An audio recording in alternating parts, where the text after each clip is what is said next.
राष्ट्रपति र सभामुख मध्ये कम्तीमा एउटा पदमा दाबी गरेर बसेको कांग्रेसका लागि कति सहज?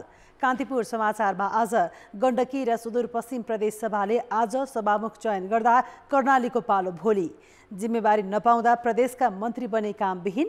सदन र सरकारको 5 वर्षे यात्रा जालझिल पूर्ण रूपमै अघि बढ्ने संकेत। माघे संक्रान्तिमा खाइने चाको बनाउन टोखाका व्यवसायीलाई भ्याइ नभ्याइ। शनिबारको स्वास्थ्य सल्लाहमा हाड जोड्ने दुख्ने समस्याको उपचार विधि बारेको सामग्री। चितवनका किसानको तोरी खेतीप्रतिको मोह। अन्तर्राष्ट्रियमा ब्राजिलका सरकारी भवनमा भएका आक्रमणमा पूर्व राष्ट्रपतिको संलग्नताबारे छानबिन हुने र खेलकुदमा प्रधानमन्त्री कप राष्ट्रिय महिला T20 क्रिकेट प्रतियोगिताको अपडेट। नमस्कार, अब मुख्य समाचार। राष्ट्रपति र सभामुखबारे एमालेसँग कुनै सहमति नभएको प्रधानमन्त्री दाहालको खुलासा। कांग्रेसलाई समेत सहमतिमा ल्याउन मंगलबार सर्वदलीय बैठक आह्वान। संसदीय समितिको प्रभावकारितामाथि प्रश्नै प्रश्न। सरकारले नै कार्यान्वयन गर्दैन निर्देशन। सांसदहरूले स्वतन्त्रतापूर्वक निर्णय नलिँदा दलगत छायामा पर्ने जोखिम। पहाडी भेगमा अमिलो जातका फलफुल मासिँदै। जरा कुहिने र सिट्रस ग्रीनिङ रोगको महामारी। नियन्त्रणमा सरकार उदासीन। आर्थिक सङ्कट टार्न सैनिक कटौती गर्ने श्रीलङ्काली सरकारको घोषणा। आगामी वर्ष 1,35,000मा झारिने कर्मचारीलाई पनि तलब खुवाउने समस्या। र 7औं NBA क्लब भलिबल च्याम्पियनसिपमा पुरुषतर्फको उपाधिका लागि आर्मी र हेल्प नेपाल भिड्ने। महिलातर्फ न्यू डायमन्ड र पुलिस फाइनलमा।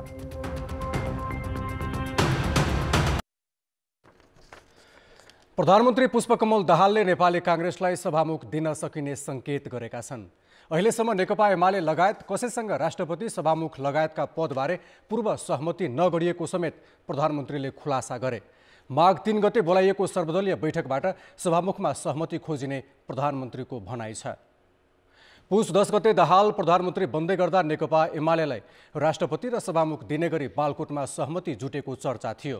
तर आज दिउँसो बालवाटारमा सम्पादकहरूसँगको छलफलमा प्रधानमन्त्री दाहालले नयाँ खुलासा गरे। सभामुख राष्ट्रपतिबारे कसैसँग सहमति गरिएको छैन।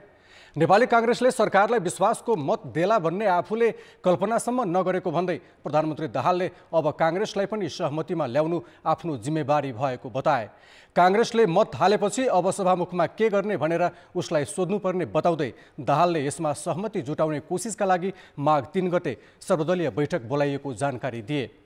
सभामुखको चुनाव माघ 5 गते हुँदैछ।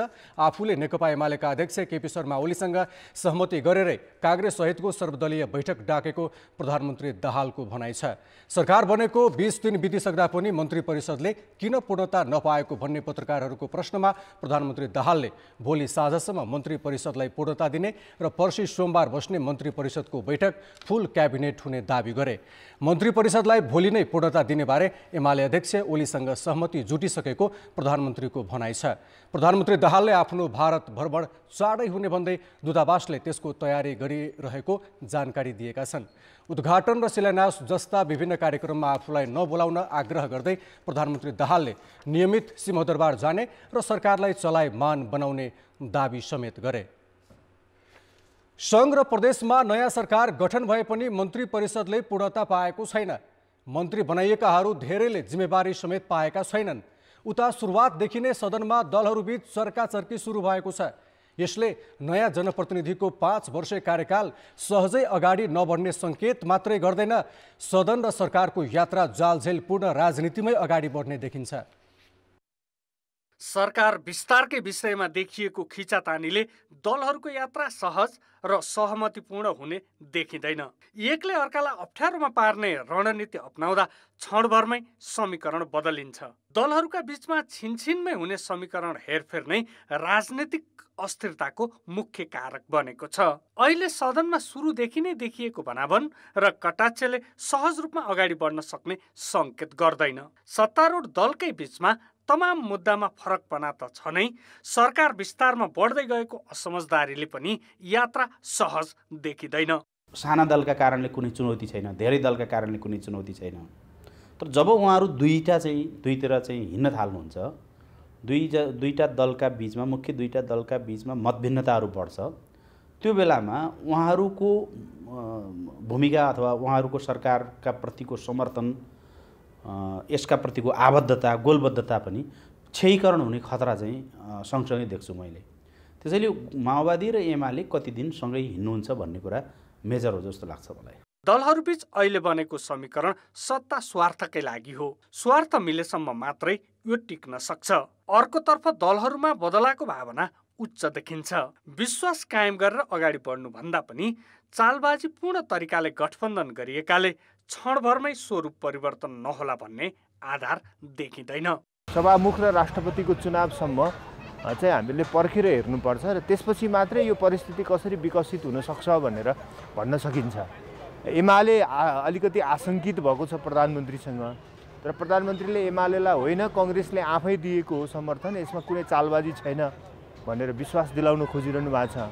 तर अब यो त घटनाक्रममा खुल्दै जानुपर्ने हुन्छ। कुनै पनि दलको एकल बहुमत नहुँदाको असर सधैँ सरकारमा देखिन्छ नै। त्यसमाथि अहिलेको सदनको संरचनाले त अस्थिरता झन बढाउने खतरा छ। त्यति मात्रै होइन, पुरा गर्नै नसक्ने खालका एजेन्डा बोकेका दलहरूसँगै अगाडि बढ्नुपर्ने स्थिति छ। सत्ताको मुख्य घटक नेकपा एमालेका अध्यक्ष केपी शर्मा ओली र प्रधानमन्त्री पुष्पकमल दाहाल बीचको सम्बन्ध पनि संशयपूर्ण नै छ। उता ठुलो दल हुँदा पनि सबैतिर प्रतिपक्षमा बस्नुपर्ने बाध्यतामा पुगेको काङ्ग्रेस सरकारभित्र छिर्न अनेक दाउ खोजिरहेको छ। यही राजनीतिक परिस्थितिमा सरकार र सदनको यात्रा चुनौतीपूर्ण देखिन्छ। संसदीय अभ्यासमा जुन खालको परिपक्वता चाहिने हो र संसद नीति निर्माण गर्ने थलो भनेर जसरी हामीले व्याख्या गरिएको थियो र प्रदेश सरकारहरू पनि भर्खर एक प्रकारको म्याच्युरिटी ग्रहण गर्दै थिए, अनि त्यो परिपक्वतामाथि पनि प्रश्न आउने प्रश्न देखिन थालिसकेको छ। जनताका आकांक्षा पूरा गर्न सरकार र सदनले आफ्नो कार्यभार बिना अवरोध गर्न पाउनुपर्छ। तर सुरुवातमै देखिएको राजनीतिक दाउपेचले आशंका जन्माएको छ। कान्तिपुर समाचारका लागि क्यामेरामा श्याम श्रेष्ठ र विनोद कोजुका साथ अवतार राई र दीपक आचार्य, काठमाडौँ। प्रधानमन्त्री पुष्पकमल दाहाललाई विश्वासको मत दिएपछि आलोचना खेपिरहेको नेपाली काङ्ग्रेसको ध्यान राजकीय पद हात पार्नेतर्फ केन्द्रित छ। गठबन्धन जोगाउन नसकेपछि सङ्घमा मात्रै होइन, सातै प्रदेशमा सत्ता बाहिर पुगेको काङ्ग्रेसले राष्ट्रपति र सभामुख मध्ये कम्तीमा एउटा पद हात पार्न खोजेको छ। त्यसका लागि कि अहिलेको गठबन्धन भत्काउनुपर्छ, नभए शक्ति सन्तुलनको यथार्थता बुझेर गठबन्धन दललाई सहमतिमा ल्याउन सक्नुपर्छ। तर अहिले काङ्ग्रेसका लागि यी दुवै विकल्प सहज देखिँदैन। काङ्ग्रेसले राष्ट्रपति वा सभामुख मध्ये कम्तीमा एक पद हात पार्ने मनसायका साथ प्रधानमन्त्री पुष्पकमल दाहाललाई विश्वासको मत दिएको थियो। त्यसका लागि काङ्ग्रेसका नेताहरूले माओवादीका नेताहरूसँग पटक पटक छलफल गरेका छन्। विशेष गरी राष्ट्रपति आफूले पाउनुपर्ने माग काङ्ग्रेसको छ। तर अहिलेको सत्ता गठबन्धन एकै ठाउँमा रहे काङ्ग्रेसका लागि त्यो सहज छैन, किनकि प्रतिनिधि सभा, राष्ट्रिय सभा र प्रदेश सभा सदस्यको मतभार हेर्दा गठबन्धन दलको स्पष्ट बहुमत छ। काङ्ग्रेसले राष्ट्रपति वा सभामुख पाउन एमाले र माओवादी केन्द्रमध्ये एक दलसँग सहकार्य गर्न अनिवार्य छ। राष्ट्रिय सभा र प्रतिनिधि सभा सदस्यको मतभार एकजनाको 79 हुन्छ भने प्रदेश सभा सदस्यको मतभार 48 हुन्छ। सङ्घीय संसदका सदस्यको मतभार एकजना व्यक्तिको 79 र प्रदेश सभा सदस्यको मतभार 48। यिनै चाहिँ सङ्घीय संसदका सदस्य र प्रदेश सभाका सदस्य राष्ट्रपति र उपराष्ट्रपतिको निर्वाचनमा निर्वाचन मण्डलका सदस्य हुने कानुनी प्रावधान छ। प्रतिनिधि सभा, राष्ट्रिय सभा र प्रदेश सभाको मतभार हेर्दा काङ्ग्रेसको 16,221 छ, नेकपा एमालेको 15,264 छ भने माओवादी केन्द्रको 8,081 छ, एकीकृत समाजवादीको 2,574 छ, त्यस्तै राष्ट्रिय प्रजातन्त्र पार्टीको 2,402 छ। यो हेर्दा कुनै पनि दलले आफ्नो मतले मात्र राष्ट्रपतिमा जित्ने आधार देखिँदैन। संसदको सबैभन्दा ठुलो दलको हैसियतमा राष्ट्रपति पाउनुपर्ने दाबी काङ्ग्रेसको छ। हाम्रो राष्ट्रपति मात्रै किन, हाम्रो राष्ट्रपति, उपराष्ट्रपति, सभामुख, उपसभामुख सबैमा दाबी गर्ने अधिकार छ नि। संसदमा सबैभन्दा ठुलो दल भएको काङ्ग्रेसलाई अनि हामीभन्दा कम सङ्ख्या भएकोले दाबी गर्न अधिकार हुने, पाउने, मिल्ने, अनि सबैभन्दा ठुलो दलले चाहिँ त दाबी गर्ने भन्ने हुन्छ। त्यसकारण हाम्रो जुनसुकै पदमा नि दाबी हुन सक्छ। सभामुखको चुनाव माघ 5 गते हुँदैछ। माघ अन्तिम साता राष्ट्रपति चयन गर्ने तयारी छ। मुलुकको राजनीति अहिले राष्ट्रपति र सभामुखको निर्वाचन वरिपरि नै केन्द्रित छ। तर अहिलेकै गठबन्धन कायम रहेमा काङ्ग्रेसलाई कुनै पनि राजकीय पद पाउन त्यति सहज छैन। कान्तिपुर समाचारका लागि क्यामेरामा रूपक कोइरालाका साथ पर्वतराज घिमिरे, काठमाडौँ। संसद सरकार बनाउने मात्रै होइन, सरकारले गरेको कामको अनुगमन, निगरानी र गलत निर्णय भए सच्याउन निर्देशन दिने थलो पनि हो। त्यसैका लागि सङ्घीय संसदका दुवै सदनका छुट्टा छुट्टै र संयुक्त गरी 16वटा संसदीय समितिको व्यवस्था छ। तर यस्ता समितिले न प्रभावकारी भूमिका खेल्न सकेका छन्, न सरकारबाट निर्देशन कार्यान्वयन भएका छन्। अहिले प्रतिनिधि सभातर्फ नयाँ समिति गठनको तयारी छ। यसपटक बन्ने नयाँ समितिले आफ्नो काम कसरी प्रभावकारी बनाउला? प्रतिनिधि सभा नियमावली 2075 अनुसार 10वटा विषयगत समिति हुन्छन्। त्यस्तै राष्ट्रिय सभातर्फ 4वटा समिति हुन्छन् भने दुवै सदनका संयुक्त समिति पनि हुने व्यवस्था छ। राष्ट्रिय सभाका समितिहरू क्रियाशील नै छन् भने प्रतिनिधि सभातर्फ नयाँ समिति बन्नेछन्। सभामुख उपसभामुखको निर्वाचनपछि प्रतिनिधि सभातर्फका समिति गठन हुनेछन्। यस्ता समिति गठन गर्दा सभामुखले सभाको सहमति लिएर समितिका लागि सदस्य तोक्ने व्यवस्था छ। त्यसअघि राजनीतिक दलहरूले आन्तरिक रूपमा विषय विज्ञता र क्षमताका आधारमा समावेशी र समानुपातिक प्रतिनिधित्व हुने गरी सदस्य छनौट गर्नेछन्। प्रत्येक समितिमा बढीमा 27 जना सदस्य रहने व्यवस्था छ, जसमा संसदमा प्रतिनिधित्व गर्ने दलको सदस्य सङ्ख्याको आधारमा सदस्य राखिनेछ। समितिका सदस्यहरूले नै सभापतिको टुङ्गो लगाउनेछन्। एउटै समितिमा धेरै दलहरूको सदस्यहरू धेरैजना रहने अवस्था भयो भने पनि यसलाई नियन्त्रण गर्ने अथवा त्यसलाई व्यवस्थित गर्ने के व्यवस्था छ भनेदेखि प्रतिनिधि सभामा प्रतिनिधित्व गर्ने दलहरूको सदस्य सङ्ख्या, लिङ्ग, क्षेत्र, भौगोलिक जाति वर्ण भनौँ न, ती कुराहरू विभिन्न विषयहरू ती कुराहरूले पनि हेर्ने गरिन्छ। मिनी संसद भनेर चिनिने यस्ता समितिले भने प्रभावकारी रूपमा काम गर्न नसकेको भन्दै आलोचना हुने गरेको छ। आफ्ना निर्देशन सरकारले कार्यान्वयन नगरेको गुनासो पनि समितिले गर्ने गरेका छन्। अन्तर्राष्ट्रिय सम्बन्ध समितिले छिमेकी देशहरूसँगको सीमा विवाद लगायतका अन्य देशसँगको सम्बन्धको विषयमा सरकारलाई दिएको निर्देशन होस् या कञ्चनपुरकी 13 वर्षीय बालिका निर्मला पन्तको हत्यामा संलग्नलाई कानुनी कठघरामा ल्याउन दिएको निर्देशन होस्, सरकारले कार्यान्वयन गरेको छैन। आफ्ना निर्देशन कार्यान्वयन नहुँदा र सरकारले संसद छलेर अध्यादेश ल्याउँदा समेत समितिहरूले बोल्न सकेका छैनन्।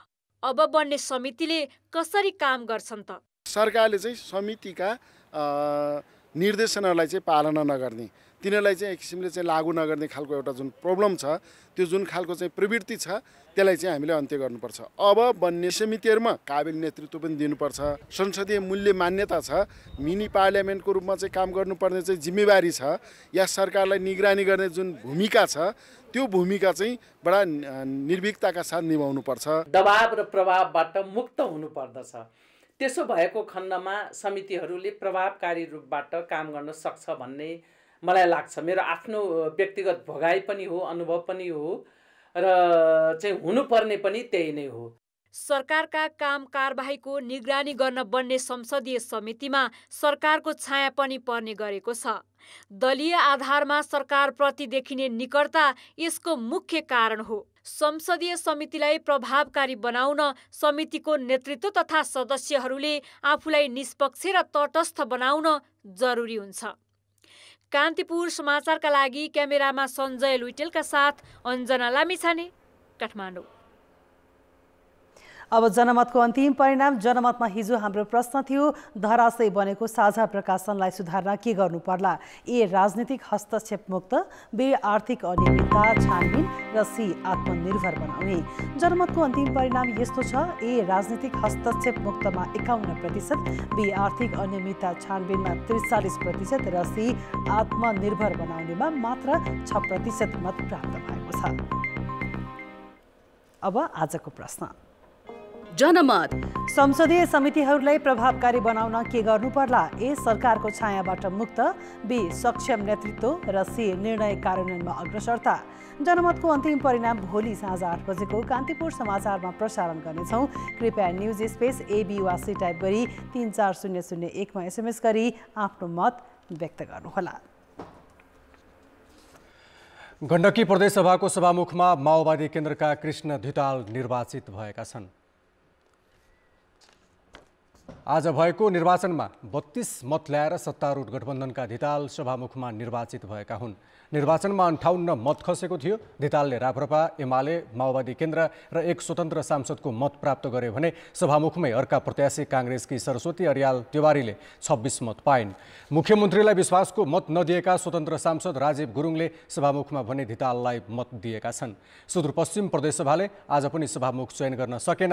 आज भएको निर्वाचनमा माओवादी केन्द्रका उम्मेद्वार भीमबहादुर भण्डारी र काङ्ग्रेसका मानबहादुर रावलले 22 मत ल्याएपछि सभामुख चयन हुन नसकेको हो। 53 सदस्यीय सुदूरपश्चिम प्रदेशसभामा सभामुख हुन 27 मत ल्याउनुपर्छ। त्यसैगरी मध्य प्रदेश सभाको सभामुखमा एमालेका रामचन्द्र मण्डल र नेपाली काङ्ग्रेसका जङ्गी लाल रायको उम्मेदवारी परेको छ। मध्य प्रदेश सभाको सभामुखमा एमालेका मण्डललाई सत्तारूढ गठबन्धनको समर्थन छ भने काङ्ग्रेसका रायलाई एकीकृत समाजवादीले समर्थन गरेको छ। त्यहाँ सभामुख चयन गर्न माघ 2 गते निर्वाचन हुँदैछ। त्यस्तै कर्णाली प्रदेशको सभामुखमा सत्ता गठबन्धनबाट एमालेकी नन्दा गुरुङ र काङ्ग्रेसका खड्ग पोखरेलको उम्मेदवारी परेको छ। त्यहाँ सभामुख चयन गर्न आइतबार प्रदेश सभा बैठक बस्ने तय भएको छ। यसैबीच प्रदेश 1 को उपसभामुखमा सत्तारूढ एमालेकी सिर्जना दनुवार निर्वाचित भएकी छन्। 93 सदस्यीय प्रदेशसभामा उपस्थित 90 प्रदेश सांसद मध्ये दनुवारलाई उपसभामुखमा निर्वाचित गराउने प्रस्तावको पक्षमा 57 र विपक्षमा 33 मत परेको थियो। त्यस्तै बागमती प्रदेशको उपसभामुख छान्न माघ 2 गते निर्वाचन हुनेछ। उपसभामुखमा सत्तारूढ दलका तर्फबाट एमालेकी अप्सरा चपागाई, काङ्ग्रेसकी सुना परियार र नेमकिपाकी गीता काफ्लेको उम्मेदवारी परेको छ। 7 प्रदेशमा मुख्यमन्त्री नियुक्त भइसकेका छन्, तर सबै प्रदेशमा मुख्यमन्त्रीले नै सबै मन्त्रालयको जिम्मेवारी बोक्दा मन्त्रीहरू जिम्मेवारी विहीन छन्। दलहरूबीच भागबण्डा नमिल्दा र दलभित्रका आकाङ्क्षी व्यवस्थापन गर्न नसक्दा केन्द्रमा जस्तै नियुक्त भएका मन्त्रीको जिम्मेवारी तोक्न र मन्त्रीमण्डलले पूर्णता पाउन ढिलाइ भइरहेको छ। मुलुक र जनताप्रति पूर्ण वफादार रही 1 नम्बर प्रदेशमा हिकमत कुमार कार्की र गण्डकीमा खगराज अधिकारीले पुस 25 गते मुख्यमन्त्रीको शपथ लिएर मन्त्री परिषद गठन गरे। 1 नम्बर प्रदेशका मुख्यमन्त्री कार्कीले 4 सदस्यीय मन्त्री परिषद विस्तार गरेर 7 त पुर्याएका छन्, तर सबै मन्त्रालयको जिम्मेवारी आफैसँग राखेका मुख्यमन्त्री कार्कीले मन्त्रीहरूलाई कामविहीन बनाएका छन्। गण्डकीका मुख्यमन्त्री अधिकारीले पनि मन्त्री परिषद गठन गरेको 6 दिन भइसक्दा 3 जना मन्त्रीलाई जिम्मेवारी दिएका छैनन्। पुस 25 गते मुख्यमन्त्री बनेका बागमतीका मुख्यमन्त्री शालिग्राम जमकट्टेलले 3 सदस्यीय मन्त्री परिषद गठन गरेका छन्। जगन्नाथ थपलियालाई आर्थिक मामिला तथा योजना मन्त्रालय दिए पनि उद्धव थापा बिना विभागीय मन्त्री हुन्। पुस 28 गते 3 सदस्यीय मन्त्री परिषद गठन गरेका लुम्बिनीका मुख्यमन्त्री लीला गिरीले मन्त्रीमण्डललाई पूर्णता दिन त सकेका छैनन् नै, अहिले नियुक्त भएका मन्त्रीको पनि जिम्मेवारी तोक्न सकेका छैनन्। कर्णालीका मुख्यमन्त्री राजकुमार शर्माले 4 सदस्यीय र सुदूरपश्चिमका मुख्यमन्त्री राजेन्द्र सिंह रावलले पुस 28 गते 3 सदस्यीय मन्त्री परिषद गठन गरेका छन्।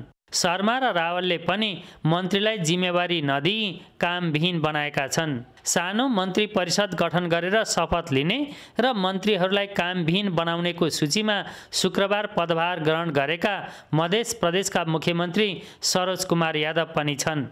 गठबन्धनको सरकार बनाउनु पर्दा सबै दलको चित्त बुझाउनु पर्ने बाध्यता एकातिर छ भने अर्कोतिर दलमा मन्त्रीका आकाङ्क्षी पनि धेरै छन्। केन्द्रमै भागभण्डाको अलमल हुँदा त्यो रोग प्रदेशमा पनि सरेको हो। त्यसैगरी जिम्मेवार राजनीतिक दलहरू जो गठबन्धनमा आबद्ध छन् उनीहरूले तत्कालै जनतालाई सेवा पुर्याउ दिनको लागि कम्तीमा मन्त्री परिषदलाई जिम्मेवारीसहित पूर्णता दिनुपर्ने र उनीहरू तुरुन्तै आजका आजै जनताको सेवामा समस्यामा क्रियाशील हुनुपर्ने टड्का र आवश्यकता देखिन्छ। गठबन्धनको सरकार बनाउन एक मना जस्तो सजिलो नहुने भएकाले बिना विभागीय मन्त्री हुनु, सरकारले पूर्णता नपाउनु जस्ता कुरा स्वाभाविक भएको भन्दै नेतृत्वले यो समस्या छिटै समाधान गर्ने दाबी नेताहरूको छ। विधिवत रूपमा सभामुख र उपसभामुखको चाहिँ निर्वाचन सम्पन्न भइसकेपछि नियम सम्बद्ध नै त्यो व्यवस्था सबै जिम्मेवारी पाउनुहुन्छ। सरकार गठनको झन्झटिलो प्रक्रियाका कारण आम निर्वाचन सकिएको 2 महिना बित्न लाग्दा भर्खरै प्रदेश सरकारहरू बन्दैछन्। सरकारलाई पूर्णता दिएर कार्य सम्पादनलाई सरल, सहज र चुस्त बनाई सेवा प्रवाहमा सुधार ल्याउनु पर्नेमा प्रदेश सरकार गठन त भए, तर न मन्त्रीले जिम्मेवारी पाएका छन् न त मन्त्री परिषदले नै पूर्णता पाएको छ। यसले आलोचकहरूलाई झन आलोचना गर्ने बाटो खोलिदिएको छ। कान्तिपुर समाचारका लागि क्यामेरामा शम्भु पोखरेलका साथ सुजन पुडासैनी, भूपाल गुरुङ र महाप्रसाद खतिवडा, विराटनगर, मोरङ। नेपाली कांग्रेसका महामन्त्री गगन थापाले पछिल्लो राजनीति 3 पूर्व प्रधानमन्त्रीको अखडा बनेको बताएका छन्। कान्तिपुर टेलिभिजनका पत्रकार रामकृष्ण भण्डारीको पुस्तक सत्ता सङ्घर्षको सार्वजनिक कार्यक्रममा महामन्त्री थापाले अहिले 3 जना पूर्व प्रधानमन्त्री कसले कसलाई छिर्के हान्नेमा मात्रै केन्द्रित भएको आरोप लगाएका हुन्। त्यस्तै नेकपा एमालेका उपमहासचिव प्रदीप ग्यावालीले नेपालको राजनीतिमा विदेशी शक्तिको हस्तक्षेप देखिने गरी भएको बताएका छन्। नेपालको राजनीति अब कस्तो भयो भने 3 जना भूतपूर्व प्रधानमन्त्रीको अखडा जस्तो। कुन चाहिँ भूतपूर्व प्रधानमन्त्रीले कुन चाहिँ भूतपूर्व प्रधानमन्त्रीलाई झुकाउनु भयो। मङ्सिर 4 गते यहाँसम्म आइपुग्दै गर्दा कुन चाहिँ भूतपूर्व प्रधानमन्त्रीले कुन चाहिँ भूतपूर्व प्रधानमन्त्रीलाई फल हान्नु भयो भन्ने बाहेक हामीले पढेको, सुनेको, बजाएको समाचार सुन्न एकपटक ल। नेपालका राजनीतिक घटनाक्रमहरूमा कतिपय बाह्य शक्तिहरूको अवांछित चासो र कतिपय सन्दर्भमा चासो चाहिँ हस्तक्षेपको तहसम्म पनि देखिने गरेको छ। कार्यक्रममा राजनीतिक विश्लेषक हरि शर्माले सत्ता परिवर्तन नियमित प्रक्रिया भए पनि दलहरूले जनमतमा खेलवाड गरिरहेको बताए। प्रजातन्त्र स्थापनापछि 48 सालदेखि पछिल्लो समय शेरबहादुर देउवा प्रधानमन्त्री हुँदासम्मका 28 सरकार बन्दा कस्ता खेल भए भन्ने विस्तृत विवरण पुस्तकमा समेटिएको छ। पत्रकारिताको अनुभव र ती राजनीतिक घटनामा संलग्नहरूसँगको कुराकानीमा पुस्तक तयार पारिएको लेखक भण्डारीले बताए। सक्ने किसिमको आर्गुमेन्ट बिना तपाईँ हाम्रो राजनीति चेन्ज भइरहेछ। हाम्रो नाउँमा खेलवाड भइरहेको छ। जनताका प्रतिनिधिले जुन विधि बनाउने थलो संसद हो, यसलाई चाहिँ वैधानिक रूपमा चाहिँ व्यवस्थित गर्न सक्नु र लोकतन्त्रलाई बलियो बनाएर जनतालाई यसको चाहिँ न्याय दिउँ भन्ने हिसाबले राजनीति चलोस् भन्ने पक्षबाट यो पुस्तकलाई मैले अलिकता उठाउन खोजेको छु। पुस्तक साङ्ग्रिला बुक्सले प्रकाशन गरेको हो। माघे संक्रान्तिका दिन खाइने चाकुका लागि काठमाडौँको टोखा देशभरमै प्रख्यात छ। यहाँ उत्पादित चाकु स्वादिष्ट हुने भएकाले अमेरिका, बेलायत, जापानसम्म पुग्छन्। तर यस्तो चाकु भारतबाट ल्याइएको सखरबाट बन्छ। टोखामै उखु खेती गरेर बनाइएको सखरबाट चाकु बनाउने परम्परा भने लोप भइसकेको छ। टोखाका 1 दर्जनभन्दा बढी उद्योगीलाई यतिखेर चाकु बनाउन भ्याइ नभ्याइ छ। सबैभन्दा पहिले सखरलाई करिब 1 घण्टा पकाइन्छ। भाँडोबाट निकालेर झोललाई चिस्याएपछि सुरुमा मेसिन लिएर त्यसपछि हातले फिटेर चकलेट रङको बनाइन्छ। त्यसपछि चाकु, लड्डु, पुस्तकारी लगायतका परिकार बनाइन्छ। पहिलादेखि नै मान्छेहरूले रुचाउन थाल्छ चाकु भन्ने बित्तिकै। अब टोखा यो नेपाल भयो, काठमाडौँ भयो, सबलाई चाकु भन्ने बित्तिकै आहा कस्तो बास्ना आउने हुन्छ। एकदम राम्रो हो यो चाकु। गर्मी हुन्छ। जाडो महिनामा खानालाई हामीले गर्मी, शरीरलाई गर्मी बनाउँछ त्यसले। एउटा चाकु उद्योगले कम्तीमा 3000 बोरा सखरको चाकु बनाई बिक्री गर्ने गरेका छन्। अर्थात् एउटा उद्योगले 1 करोड बराबरको सखरबाट चाकु बनाउने गरेका छन्। यसरी बनाइएको चाकु प्रति किलो 140 रुपियाँका दरले बिक्री हुने गरेको छ। खुवा मिसाइएको चाकु प्रति प्याकेट 170 रुपियाँ र तिलौरा र लड्डुको प्रति प्याकेट 70 रुपियाँ पर्छ। जाडो याममा चाकु खाँदा शरीर न्यानो राख्ने र आवश्यक पर्ने पौष्टिक तत्त्व प्राप्त हुने भएकाले टोखाको चाकु किन्न भिड नै लाग्ने गरेको छ। यहाँ चाकु, तिलौरी राम्रो पाउँछ, मिसावट हुँदैन, खाना एकदम राम्रो हुन्छ। त्यो भएर म खोजी यहीँ आउँछु। जहिले पनि किन्न म यहीँ आउँछु। म बुटोलदेखि आएको हो। काठमाडौँ छोराहरू बस्नुहुन्थ्यो अनि यहाँ घुम्नलाई आउँदाखेरि यहाँ एकदम राम्रो हुन्छ यो चाकु भनेर यहाँ 2 महिनामा एउटा उद्योगले 2 करोड रुपियाँको हाराहारीमा चाकु र त्यसबाट बनेका अन्य परिकारको बिक्री वितरण गर्ने गरेको उद्योगीहरू बताउँछन्। दिनको आजको भन्दाखेरि 2 लाखको आजैकै व्यापार हुन्छ, त्यो खुद्रा मात्रै भन्दाखेरि त अरू बाकस लिँदाखेरि त धेरै व्यापार हुन्छ। खुद्रा मात्रै यहाँ पसलमा मात्रै 2 लाख चान्चुनको व्यापार हुन्छ। रातभरि बनाउँदाखेरि पनि नभ्याउने छ, अहिले जति बनाए त्यति नै मारामार भइरहेछ। परम्परागत शैलीमा बनाइएका चाकु स्वदेश तथा विदेशसम्म पुग्ने गरेका छन्, तर यस्ता चाकु उद्योगको प्रबन्धन र ब्रान्डिङका लागि ध्यान दिन नसक्दा पुस्तैनी पेसाका रूपमा मात्र सीमित छन्। कान्तिपुर समाचारका लागि क्यामेरामा रूपौ कोइरालाका साथ नारायण किलम्बु, टोखा, काठमाडौँ। अब जनताको आवाज हामीले आज 7 प्रदेशमा सोधेका छौँ, तपाईको समुदायमा माघे संक्रान्ति कसरी मनाउने गरिन्छ?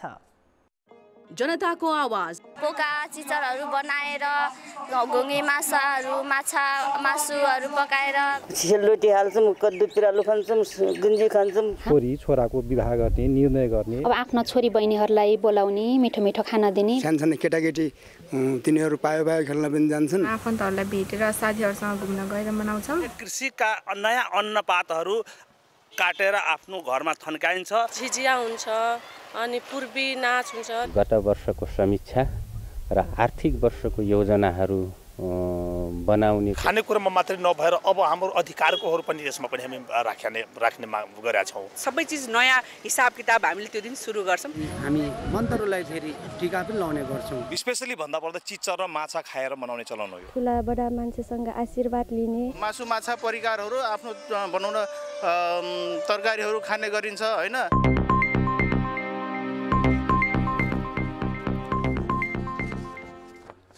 अब शनिबारको स्वास्थ्य सल्लाह। चिसो मौसममा धेरै मानिसलाई हाड जोड्ने दुख्ने समस्या हुन्छ। हाड जोड्ने दुख्न थालेपछि कुनै गम्भीर रोग पो लागेको छ कि भन्ने आशंका हुनु स्वाभाविक पनि हो। तर यस्तो समस्या के कारणले हुन्छ र उपचार विधि के हो भन्ने लगायतका विषयमा हाड जोड्ने तथा नसा रोग विशेषज्ञ डाक्टर भोजराज अधिकारीसँग सहकर्मी कृपाल गौतमले कुरा गरेका छन्। हाड जोड्ने दुख्नेका कारणहरू धेरै छन्। अब यो चाहिँ उमेरअनुसार बच्चाहरूमा चाहिँ यो बाथको रोग भन्छौँ हामी। एउटा चाहिँ रिमेटिक फिभर भन्ने हुन्छ, अर्को चाहिँ बाथ वंशानुगत अथवा अरू किसिमको बाथहरू हुन्छन्। त्यसपछि आएर चाहिँ सङ्क्रमण भनेको चाहिँ हड्डी पाक्ने र अथवा जोर्नीमा पिप भरिने रोगहरू बच्चाहरूमा कमन हुन्छ। त्यस्तै वयस्क मान्छेहरूमा चाहिँ बाथको रोगहरू पनि उनीहरूलाई पनि हुनसक्छ। त्यसपछि सङ्क्रमणहरू पनि हुनसक्छ अथवा अरू खानेकुराहरूमा गडबडी, त्यो कारणले, क्याल्सियमहरूको कारणले अथवा भिटामिन डीको कमीले त्यो कारणले पनि हुनसक्छ भने यही हाड जोड्ने दुख्ने कुराहरू ओल्ड एज अथवा बुढाबुढी भइसकेपछि हड्डी नरम हुन गएर हड्डी खिने, त्यसपछि खानपान उहाँहरूको पनि खानपान पुग्दैन, बुढाबुढी भएपछि क्याल्सियम कम हुन्छ, भिटामिन डीहरू कम हुन्छ, त्यसले गर्दाखेरि पनि दुख्छ।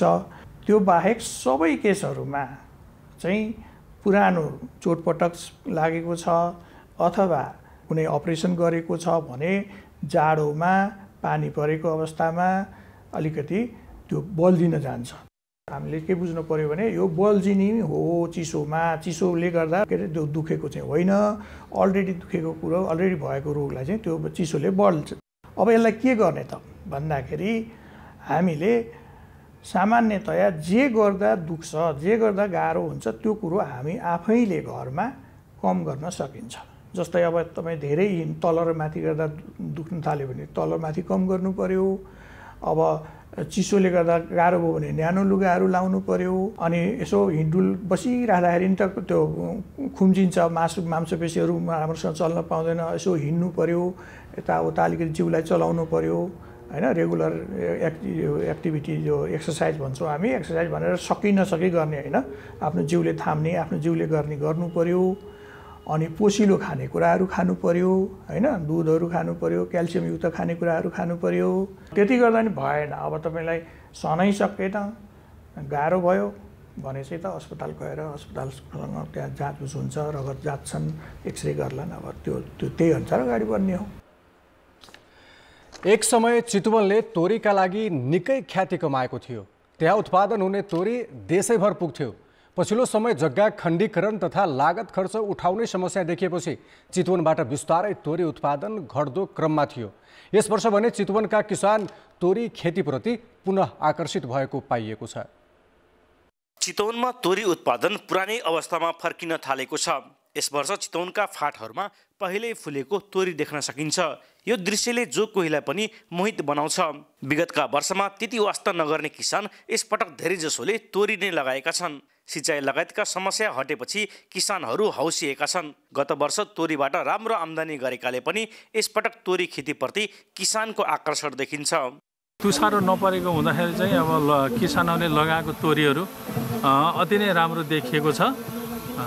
यसमा चाहिँ अहिले मान्छेहरूले चाहिँ त्यो तुसाराको दबाई हान्न नपर्ने अवस्था चाहिँ छ। पानीको समस्या त एकदमै गाह्रो थियो। अहिले त सानो सानो ट्युबवेलहरू नै आयो। विगतमा किसानले सोचे अनुसारका मूल्य पाउन सकेका थिएनन्। त्यसकारण तोरी खेतीप्रति आकर्षण घट्दै गएको थियो। तर गत वर्ष क्विन्टलको 16,000 देखि 18,000 रुपैयाँसम्ममा तोरी बिक्री भयो।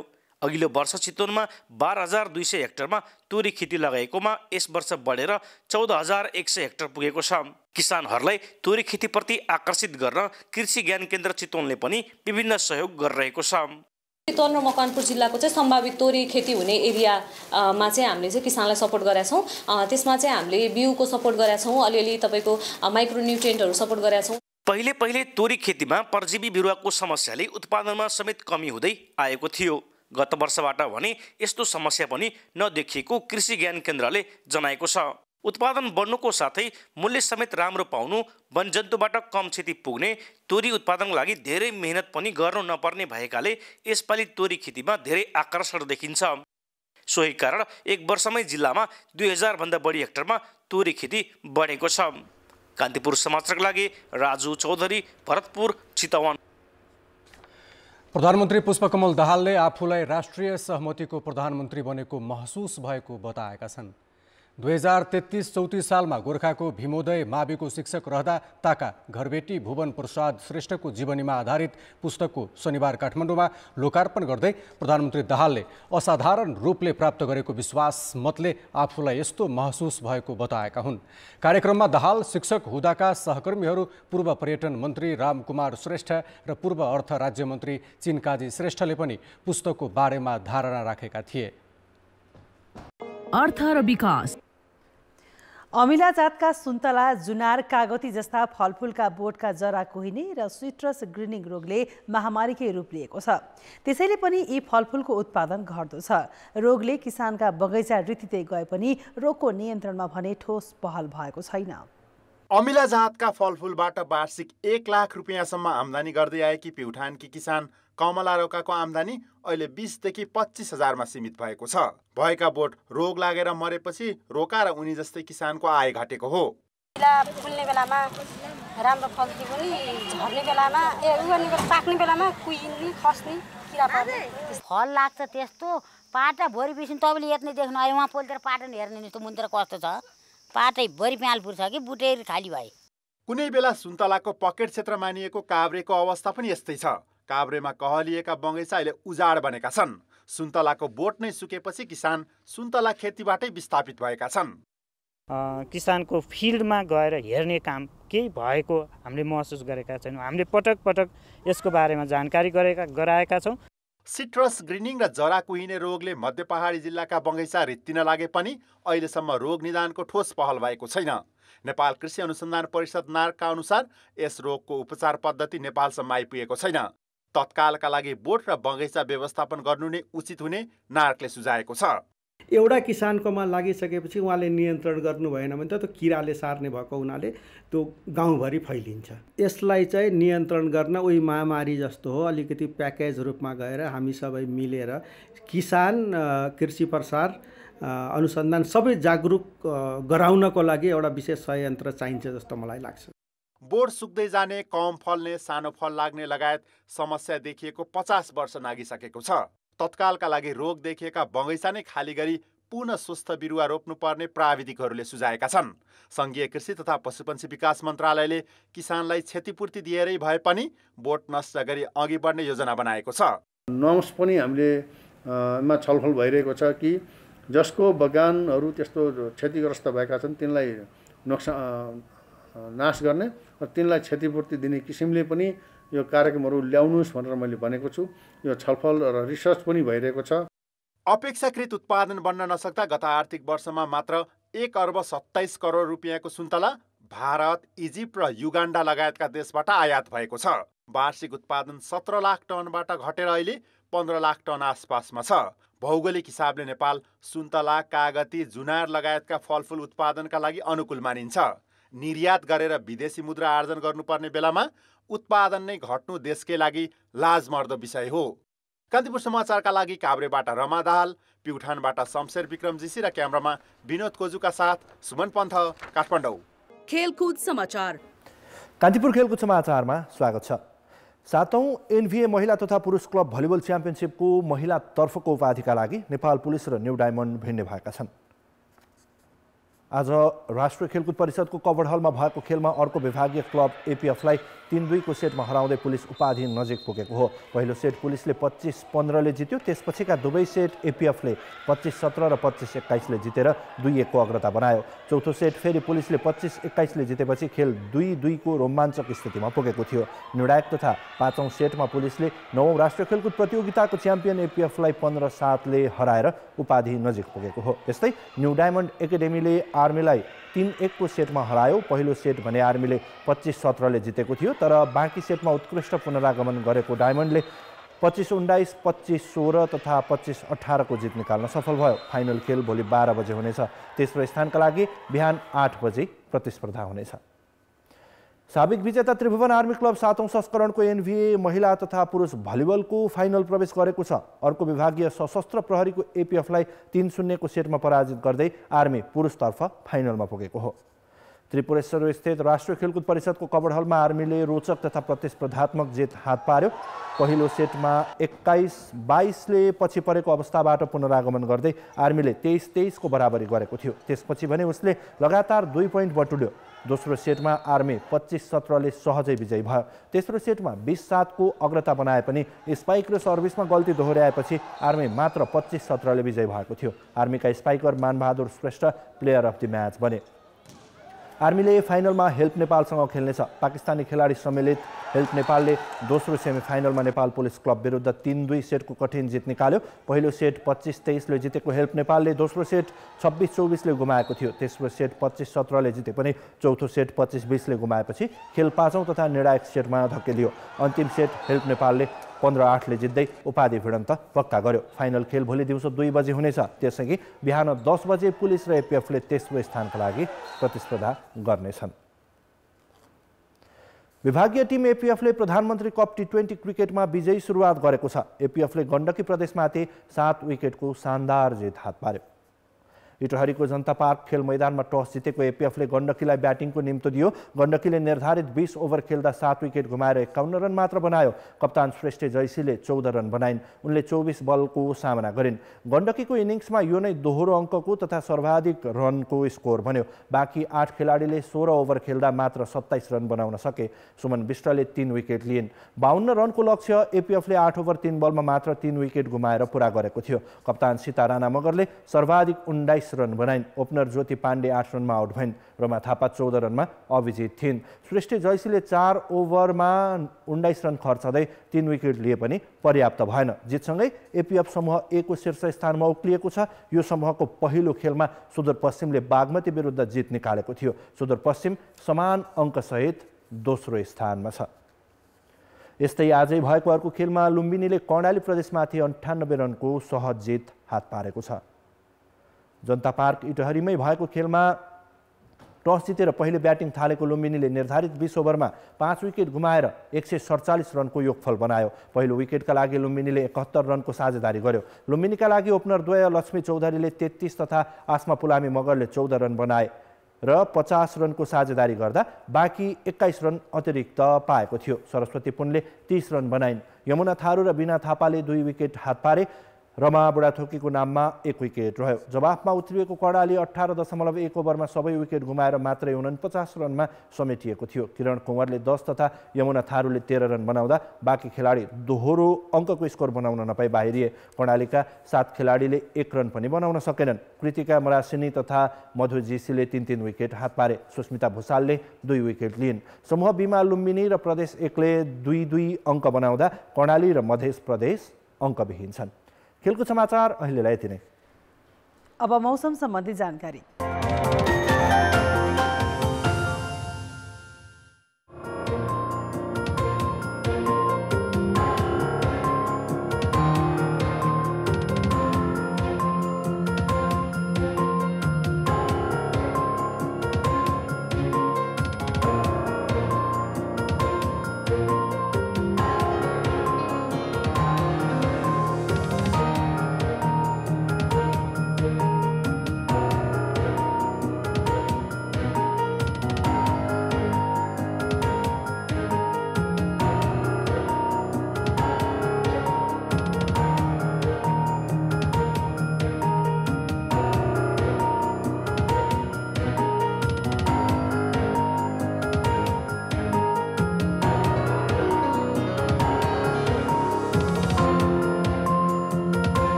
कान्तिपुर समाचार अहिलेलाई सकियो। कान्तिपुर टेलिभिजन हेर्दै गर्नुहोला। नमस्ते।